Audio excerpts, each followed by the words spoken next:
I truly do believe we're all talking about AI making all these companies more productive, and we're going to have new industry, and one employee is 20 employees now with AI. Is there a reason we couldn't do that with government? Why couldn't we make government way more productive, way more efficient? Like, why can't we make government great with AI? And we can kind of eliminate all the political banter and all the fighting. Like, there's a solution to government in AI somewhere. And I know it's coming for us, and I'm super excited about it. I hope we don't resist it too much. And I don't think that we can, because other governments will take advantage of that opportunity. And then it becomes a thing like, oh, if your government's not using that, you're going to get left out. Right? You have to have an AI-assisted government. They're tools, right? They're literally just tools. Like, our government, let's be honest, operates a lot better today with computers and the internet than it used to. I have to say, like, there's some like government payment methods with like my driver's license and stuff that for the first time ever, it's like really easy to renew. Oh, I just renewed my passport. Right? It was a pain in the ass to do like 10 years ago. This took me 5 minutes to do online, and I uploaded my own photo. Yeah, it took them like 15 years to figure it out, but they finally figured it out, and it is better. It is helping. AI is moving like 100x faster than the internet. So if we can start to bridge those two worlds together, think how amazing it would be if we had like a really efficient, productive, hyper-intelligent government. How cool would that be? Like, how many problems would that solve? I always thought it would be interesting to have someone campaign under the idea of, I'm going to let like some sort of open source AI, large language model or something decide on policy for me. Yeah. Well, I think it would be interesting. With the amount of mistakes it makes. Well, if it was, the thing is, it will get better. Yeah, we're early ground. Like, we're early. I may not mean right now, but at some point in the future, that could be kind of interesting, because I feel like it could prevent a lot of more catastrophic things that have happened, such as like when, Trump wheeled out like the tariff board and he showed it and it was like crazy tariff percentages. I don't think that's something that AI probably would have cooked up. Maybe it did cook it up. No.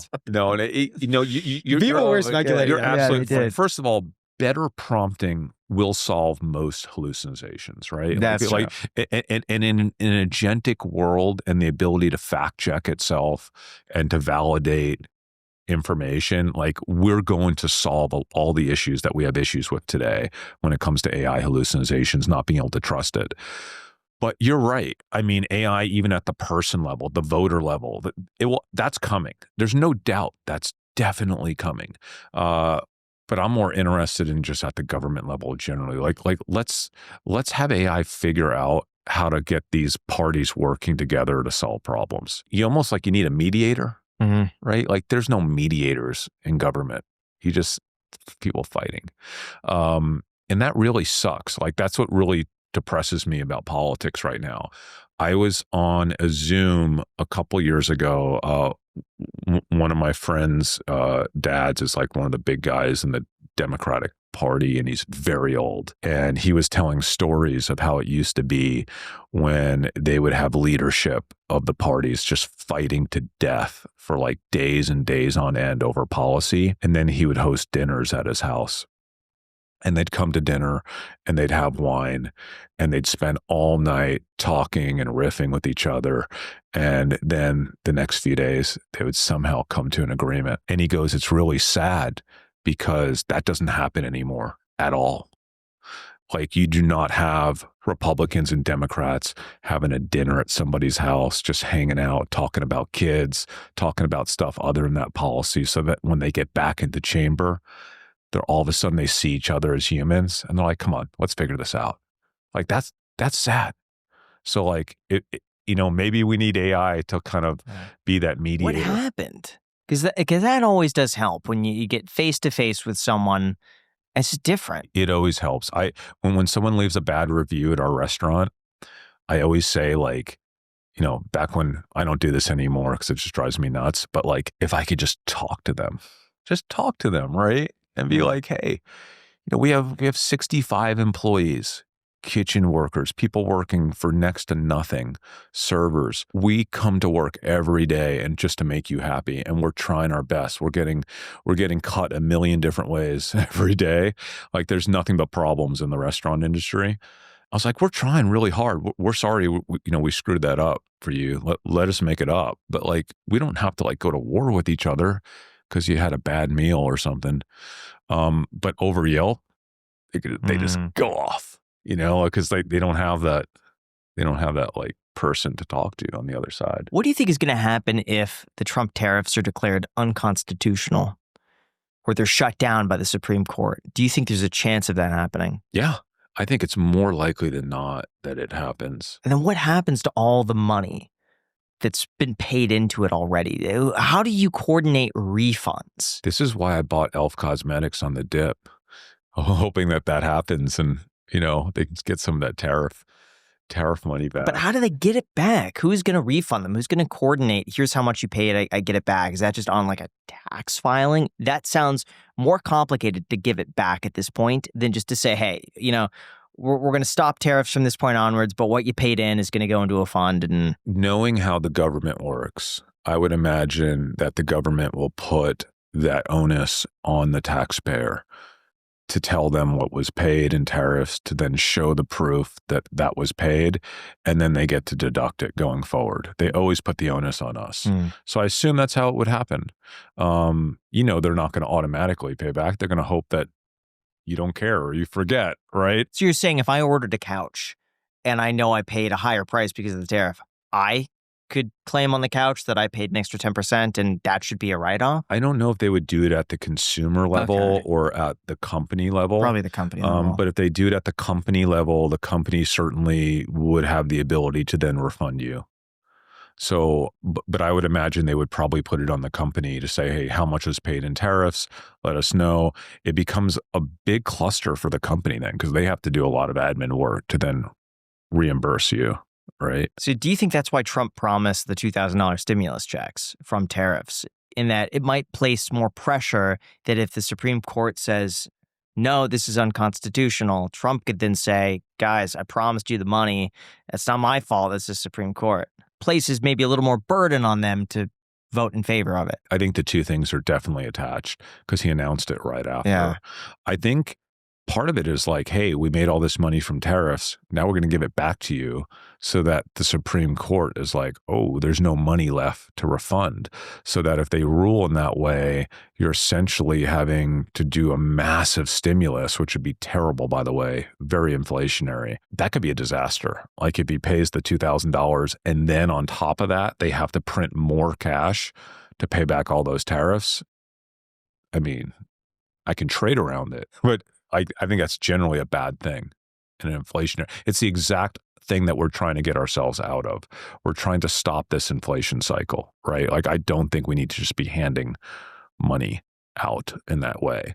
I think what we do need to think about doing right now, and I hope someone's thinking about this, if not, maybe AI can think about it, is I think we need to start some sort of a fund for AI displaced workers. Like there needs to be something there. We might need to have some emergency procedures in place to allow people to claim unemployment for longer periods of time. If we do get into this vicious cycle where we have a period of time and people are displaced and not able to get trained up for new jobs quick enough. I think they should do is put money into a fund that is used towards education of AI, so that if someone loses their job, to get unemployment for longer than 6 weeks or 8 weeks or 10 weeks, however long, they have to go through a training program of AI to be able to learn something new. And that should be free.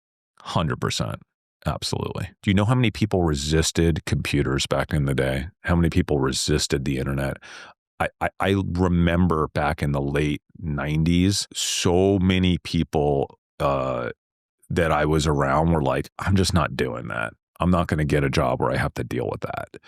And they really thought they could just stay away from it. You can't. I don't care how old you are, you have to figure out how to use the computer, how to use the internet. You got to get on email. I mean, do you know how many people were like refused to get on email as executives back then? It was wild. They're like, no, my assistant will do it. I'm not getting an email account. Like, think about how crazy that sounds today. So there's a lot of resistance to AI.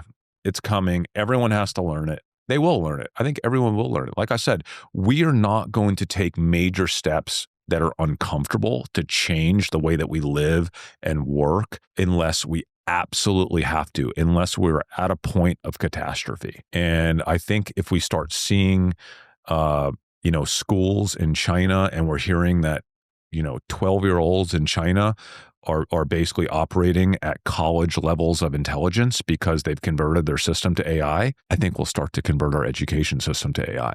But that's what it might take, right? We're not going to just proactively start to say, hey, we have AI learning in every single school now. We already have evidence that it works, right? Like you learn 5x faster in like 30% of the time. But do you think that they're actually learning, or do you think that they're just applying AI as in lieu of their brain? No. Have you seen these studies? They're freaking insane. So basically, if you're really into soccer, you are into soccer, right, Jay? I like soccer. Yeah, you like soccer. Yeah, I do. So if you're really into soccer, it will teach you everything through the lens of soccer.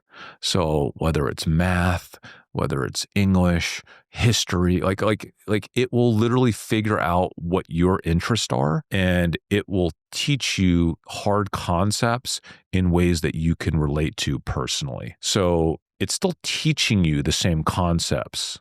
It's teaching you how to problem solve. It's just using methods that are more geared to your DNA and to like your personality and your style of learning. So where it works exceptionally well right now is with autistic kids. But it will work really well with everybody else too. The reason why it works really well with autistic kids or people that have learning disabilities is that the school system generally isn't set up to like educate them in a way that they're capable of learning, but the AI can do that. But truthfully, even people that don't have major learning disabilities all kind of learn in slightly different ways. And we could definitely enhance that process through like personalization. What it really comes down to is personalization, not to mention the fact that what is the chance that you have the best teacher ever when you're, in a small town in Kansas? Like maybe not.